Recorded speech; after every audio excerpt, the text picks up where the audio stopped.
Bonjour à tous pour ce nouveau tutoriel vidéo sur WordPress Channel. Aujourd'hui nous allons voir ensemble comment créer une feuille de style, en CSS bien sûr, pour personnaliser l'apparence de votre back-office WordPress. Autrement dit, quand vous vous rendez dans votre back-office, vous disposez d'une interface standard à tous les blogs qui tournent sous WordPress, mais avec une feuille de style, vous allez pouvoir par exemple personnaliser les différentes couleurs des liens de survol, les arrière-plans, tout ceci en quelques minutes. Donc je vous propose tout simplement, dans un premier temps, de créer une fonction PHP que vous n'avez pas à connaître. Il suffit de copier-coller cela depuis l'article en question. Pour explication tout de même, il est important de comprendre un petit peu le code.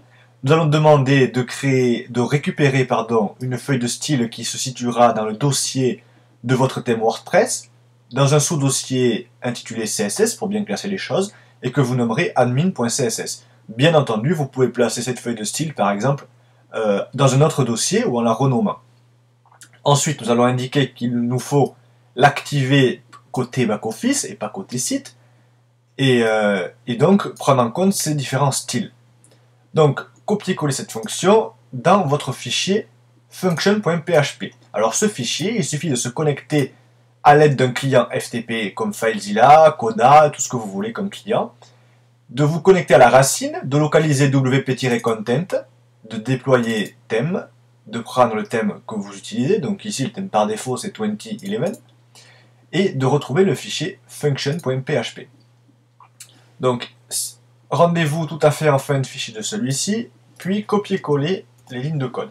Alors là il est bien important de comprendre qu'au niveau, il ne faut pas mettre par exemple ici de PHP, comme on peut le voir sur certaines méthodes qui poserait problème. Car ici, le PHP a déjà été ouvert ici. Donc vous n'avez pas besoin de l'ajouter.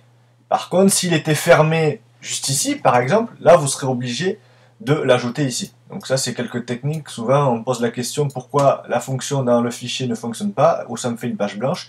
C'est parce que c'est une question d'ouverture de balise PHP. Et vous ne fermez pas non plus. Ensuite, donc là, vous avez bien la fonction d'insérer, il nous faut créer le fichier CSS. Donc j'ai tout simplement créé un nouveau dossier. Donc là, dans mon logiciel, c'est New Folder. Ça dépendra de votre logiciel. Un dossier CSS à l'intérieur duquel je vais créer un nouveau fichier admin.css.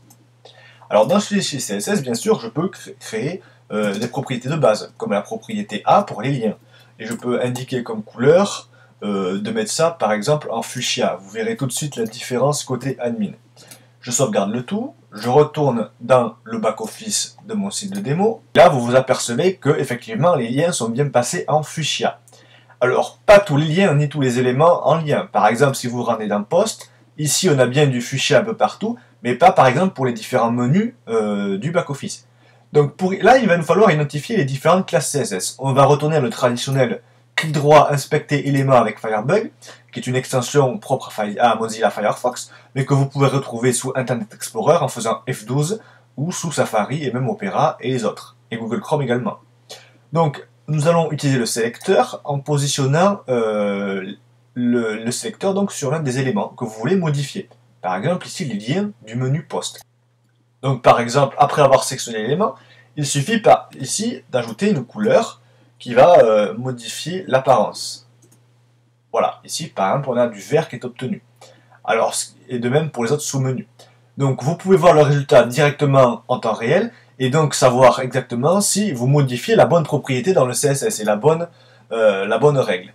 Ou sinon il faut modifier les classes parentes. Donc vous retournez dans votre code, et là vous pouvez donc copier-coller la propriété, ajouter color, alors le nom de votre couleur, par exemple green, donc après c'est un code hexadécimal, retournez dans le navigateur, faire un petit coup d'actualisation, et là voilà, le vert est bien passé. Donc ça c'est pour les couleurs des liens, vous pouvez aussi le faire pour l'arrière-plan. Si on remonte ici sur la classe WP-Body, on va pouvoir ajouter un background, et imaginons un background bleu. Bon, c'est juste pour l'exemple, pour vous montrer qu'en réalité c'est très simple, et qu'il suffit par exemple de faire varier le curseur de couleur pour atteindre le fond souhaité.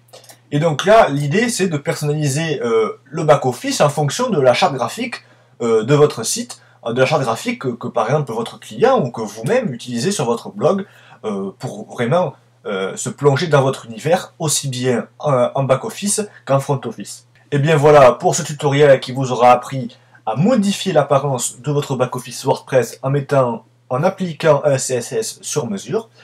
Vous retrouverez très bientôt dans cet article, à la suite, une liste des principales balises à modifier et à placer dans le fichier CSS, ce qui vous donnera un gain de temps dans Firebug.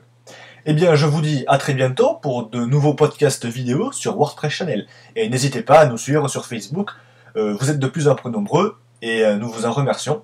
À très bientôt.